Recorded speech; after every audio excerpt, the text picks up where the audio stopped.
Alhamdulillah. Assalamu alaikum wa rahmatullah. Mes honorables frères et sœurs, permettez-moi ici de vous accompagner lors de cette vidéo afin d'apprendre ensemble, de méditer, de comprendre une invocation qui vous servira tous les jours, incha'Allah ta'ala.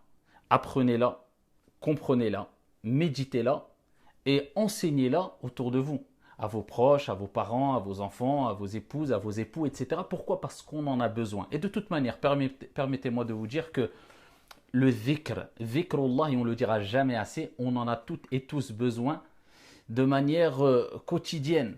Ici, on se doit de vivre avec le dhikr, avec le rappel, avec l'évocation de Dieu. Et pour nous faciliter cela, le fait de vivre avec le dhikr, il est important d'apprendre ici les différentes invocations.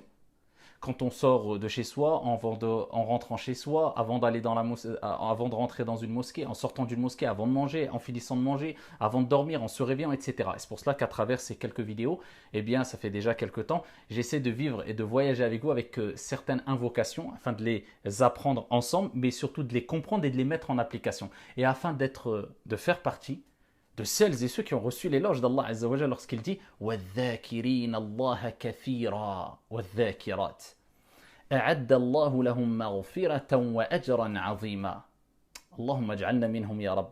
Celles et ceux qui évoquent fréquemment leur Seigneur Tabaraka wa Ta'ala. Dieu a dit fréquemment Allah Azza wa Jalla, Allah a préparé pour eux un énorme pardon. أَعَدَّ اللَّهُ لَهُمْ مَغْفِرَةً وَأَجْرًا عَظِيمًا أي الجنة, et une énorme récompense, c'est-à-dire le paradis. Donc ici, il faut savoir que le dhikr, c'est un acte d'adoration qui fait partie des actes d'adoration les plus aimés de notre Seigneur Tabaraka wa Ta'ala et qui peuvent nous faire gagner le paradis d'une manière très facile. C'est pour cela que constamment évoquer Allah Azza wa Jalla, et pour cela, comme j'ai dit précédemment, apprenez les invocations. Alors permettez-moi d'apprendre avec vous cette invocation. Quelle est cette invocation? L'invocation en sortant de chez soi. Vous savez très bien que quand on est chez soi, on se sent plus en sécurité que lorsqu'on sort de chez soi. C'est pour cela qu'on a besoin de cette invocation, afin de commencer par l'évocation de notre Seigneur en sortant de chez soi, afin d'être préservé, afin d'être accompagné, afin d'être guidé. Et pourquoi pas? Rapporté par l'imam Abu Daoud et d'autres. Le prophète sallallahu alayhi wa sallam a dit, lorsque l'un d'entre vous sort de chez soi et qu'il dit, allez, apprenez cette invocation. Bismillah, au nom d'Allah. Tawakkaltu ala Allah. Je place ma confiance en Allah. Wala hawla wala quwwata illa billah. Il n'y a de force et de puissance qu'en Allah subhanahu wa ta'ala. Tu reconnais que c'est Allah Azza wa Jal qui change les situations. Donc si tu dis cette invocation en sortant de chez soi, qu'est-ce qui se passe? Bismillah, tawakkaltu ala Allah, wala hawla wala quwwata illa billah.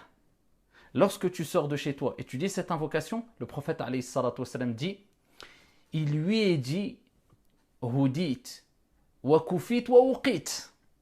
Tu es guidé. Cela te suffira. Et tu es préservé. C'est-à-dire par la cause de cette invocation que tu vas réciter avec le cœur, eh bien Allah, ton Seigneur, Tabaraka wa Ta'ala, te guidera, te préservera et cela te suffira. Cela te suffira face à tes problèmes, à tes soucis, à tes angoisses, à tes tristesses, aux problèmes que tu vas rencontrer. Bien sûr, on utilise toujours les causes. Et on ne se contente pas d'invoquer Dieu, bien sûr. On se doit de prendre nos précautions.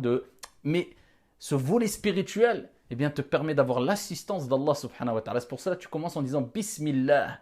Le bas de l'isti'ana ou l'isti'adha, de l'assistance, de la préservation. Tu cherches assistance et préservation auprès de ton Seigneur à travers son nom que tu mentionnes en disant Allah, Bismillah, tawakkaltu ala Allah, je place ma confiance en mon Seigneur Tabaraka wa Ta'ala, wala hawla wala quwwata illa billah. Eh bien, il te sera dit, tu es guidé, tu es préservé et cela te suffit. Et Shaitan s'écarte de toi. Le prophète alayhi salatu wa sallam dit à ce moment-là, Shaitan, notre plus grand ennemi, le diable, eh bien, s'écarte de toi et il rencontre un autre shaitan et il dit que faire face à une personne qui est guidée et qui est préservée et dont cette formule et le fait qu'il s'en est remis à Allah subhanahu wa ta'ala en son Seigneur, cela lui suffit. Je ne peux rien faire contre lui. Donc comment abandonner cette dua? Barakallahu fina wa fikum. Vivez avec ces invocations, apprenez-la, transmettez-la, partagez-la afin de vous aussi eh bien, avoir une part de récompense lorsque d'autres personnes vont la prononcer, vont la lire et vont la réciter. Barakallahu fina wa fikum, qu'Allah Azza wa Jal vous préserve et vous accompagne, que la paix soit sur vous. Assalamu alaikum.